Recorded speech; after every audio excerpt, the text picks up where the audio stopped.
Today, I want to discuss just how much energy we consume as Americans every day.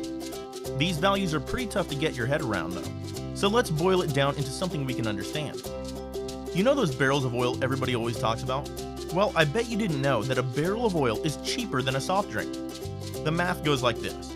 Today, oil is about $60 per barrel, and that barrel contains 42 gallons of liquid. So, that comes to around $1.43 per gallon. Meanwhile, Costco sells 8 liters of soda for $6, a price that amounts to $2.85 a gallon. That incredibly inexpensive oil is the reason your quality of life is higher than any society in the history of civilization too. Every barrel of oil contains the equivalent of 5.698 million British thermal units, or BTU, of energy, and that energy does work. Pre-COVID, the United States consumed about 48 million barrels of oil, equivalent every single day.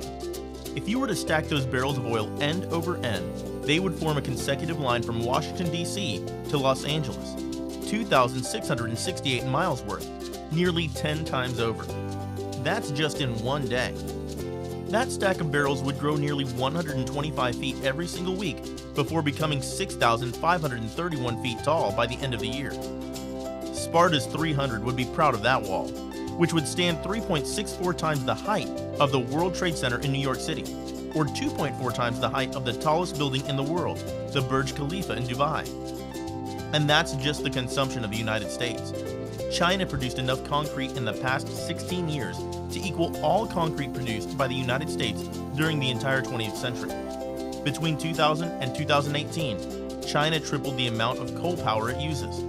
That's more capacity than the United States, Mexico, and Canada combined.